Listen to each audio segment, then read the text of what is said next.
Toshola was feeling pretty badass, reveling in having become the cliche.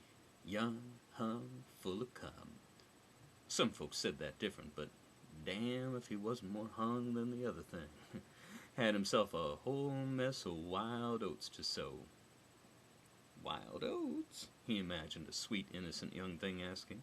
Where do you keep them? Oh, I got a sack full of 'em, baby. You want I should show you? In the fantasy, of course, she was all but orgasmic when he lifted his skirt, and totally orgasmic a minute later. Adolescents suck turds. When the hormones got so thick his blood ran like molasses, he walked. He'd been walking for days now. No amount of masturbation seemed to do the trick, so he walked on. The river was swift and silty and marked a border he wasn't supposed to cross. He didn't even slow his gait. Didn't even scan for predators. Just walked right in and kept going until the current knocked him off his feet, and then he swam the rest of the way and pulled himself up on the far shore and recovered a little, killed the little alarm bird tweeting in his head. The terrain on this side was precisely the same as on the other, which just seemed wrong. If you stick up a border someplace, it really ought to mark a difference between this place and that. If it's just a border in the middle of a place, what's the point? He wormed up a ridge and saw what he could see. What he could see was a family of four-legged dinner candidates. Mama, Papa, Little Pappy Jr., and stumbling dear old Granny. Granny might as well hold up a sign saying easy prey. He wormed back, pulled out his bladed gloves, strapped them on. Oh, yeah. Bad ass. Dropped the rest of his gear, water gourd, etc. Pictured how it would happen. Jumped up and burst over the ridge like a summer sun tearing through a cloud bank. They froze for a second, dooming Granny before scattering.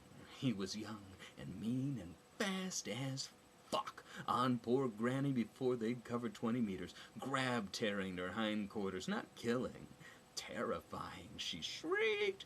He shrieked. She twisted away, and he went to ground trying to turn as hard. Who knew the old bitch still had that in her? Not that it mattered. Toshola ran her down again, and when she tried to jag again, he was nimbler than she. He was right there at her neck, wrapping his arms around her and bringing her down hard and pumping blood out all over, held her as heart shuddered to silence. Toshola had Granny over his shoulders. He might have been limping or he might have been strutting as he came back over the ridge. Either way, he stopped in his tracks. There she was, girl of his dreams, exotic, fierce, alone. What sort of mercandans would he be if he didn't teach this fine specimen of Simon Donsness all the wonders he could achieve with his stick? She'd never go back. He wondered what folks would say if he brought her back to be his bride, birth his babies.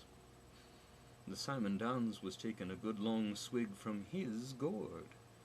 He walked up, dropped Granny with a thud, started undoing the thongs on his gloves. Tricky.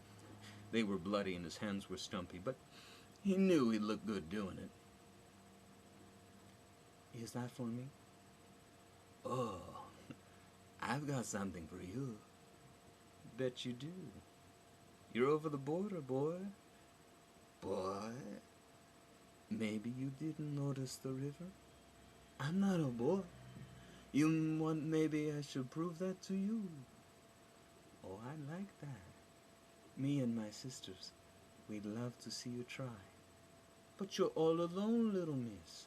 Nobody out here but us. You seem so sure of yourself. There's an awful lot of me to be sure of. I hope so. I could use a new belt. Toshola died as he'd lived, young, something, full of cum, surrounded by women who wanted him to go away.